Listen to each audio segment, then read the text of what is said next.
Donasi dakwah Yufid. Yuk berikan amal jariah terbaik Anda untuk dakwah dan pendidikan Islam.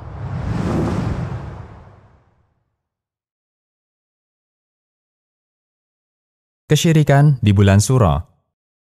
Muharram adalah bulan tahun baru dalam kalender Hijriyah. Orang Jawa menamakannya bulan ini dengan istilah Suro. Mungkin nama ini diambil dari kata Asyura, yaitu tanggal 10 Muharram.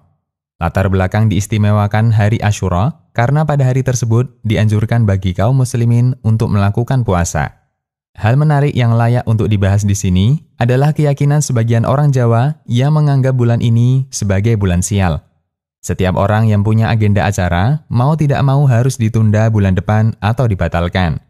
Anehnya, keyakinan yang tidak bisa diterima akal yang fitrah ini tidak hanya hinggap di masyarakat pedalaman, tetapi juga merasuk kepada sebagian kalangan yang berpendidikan dan mengenal teknologi seperti kalangan akademisi, yaitu mahasiswa dan dosen, dan orang-orang terpelajar lainnya.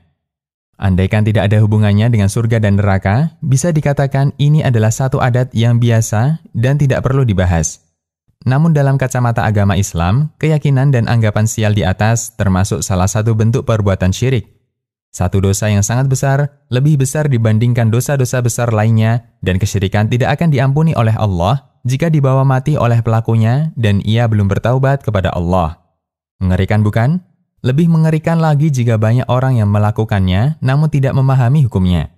Bisa dibayangkan, pelakunya akan merasa dirinya tidak berbuat dosa, padahal dia tengah melakukan perbuatan kekafiran. Pada hakikatnya, dia sedang melakukan kesyirikan, sementara dia tidak tahu kalau yang ia lakukan adalah kesyirikan. Bagaimana ia akan bertaubat kepada Allah apabila ia merasa tidak melakukan kesalahan? Akhirnya dia mati membawa dosa syirik, satu dosa yang tidak diampuni oleh Allah, wal-iyadu billah. Dalam ilmu akidah, keyakinan sial seperti ini dinamakan tiaroh. Tiaroh adalah anggapan akan mendapatkan kesialan karena mendengar atau melihat sesuatu yang tidak disukai, padahal tidak ada bukti ilmiahnya. Misalnya, anggapan bulan Suro, bulan malapetaka. Tiaroh adalah akidah orang kafir jahiliyah. Sebelum datang Islam, orang musyrikin Arab memiliki keyakinan yang semodel dengan keyakinan orang Jawa. Di antaranya, masyarakat jahiliyah menganggap bulan Safar, yaitu bulan setelah Muharram dalam kalender Hijriyah, sebagai bulan sial. Mereka takut dan tidak mau mengadakan kegiatan apapun di bulan Safar. Mereka juga berkeyakinan sial dengan burung hantu karena mereka menganggap burung hantu adalah lambang kematian.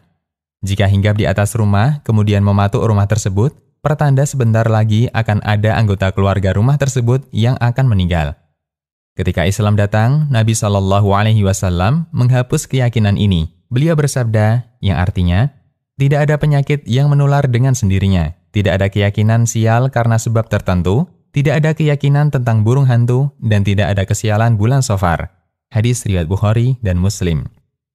Namun uniknya, keyakinan ini dihidupkan lagi oleh sebagian kaum muslimin Indonesia.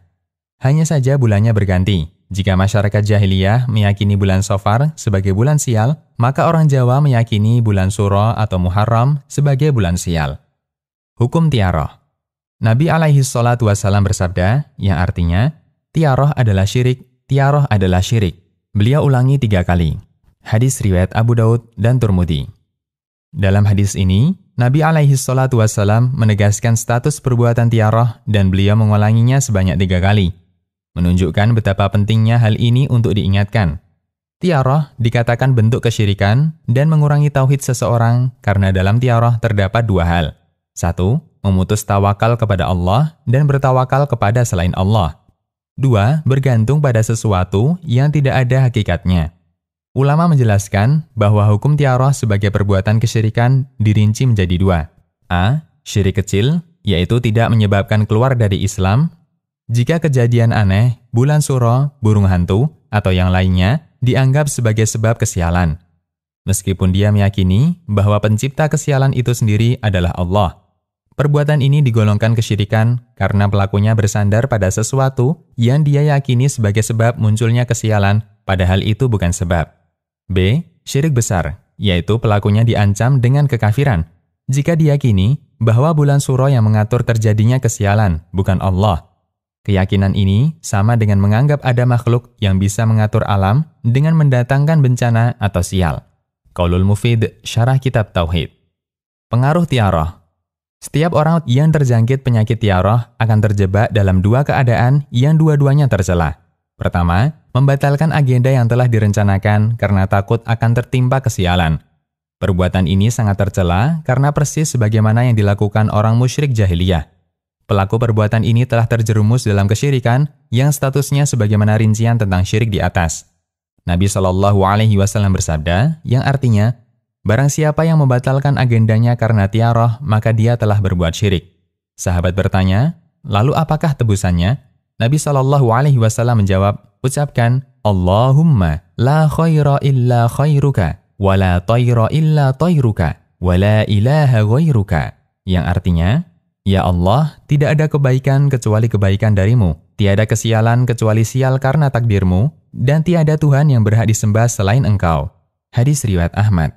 Kedua, tetap melakukan agenda kegiatan yang telah dijadwalkan, namun disertai dengan perasaan was-was dan khawatir, jangan-jangan nanti sial.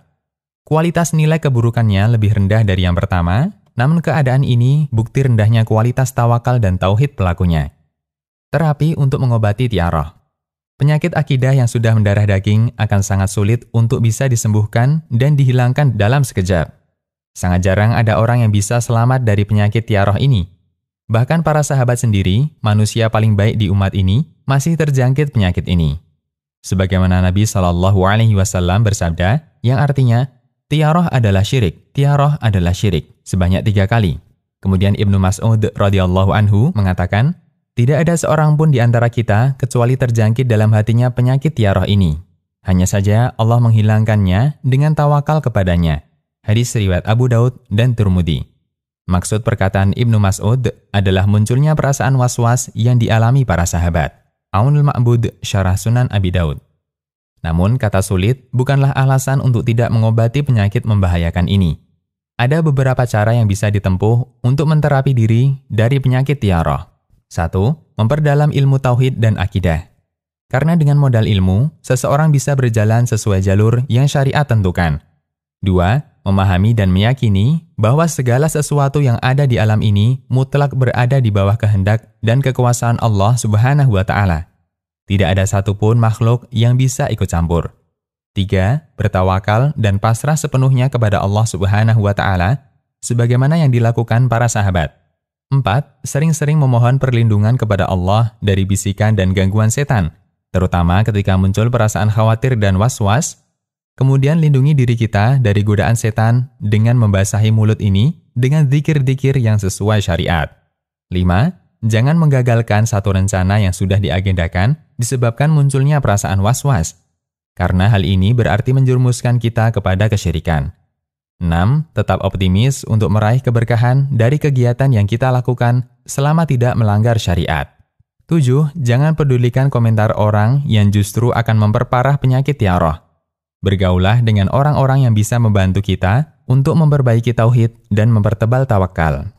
8. Lupakan segala bentuk kegagalan dunia dan pasrahkan hasil usaha kita kepada Sang Pengatur alam semesta.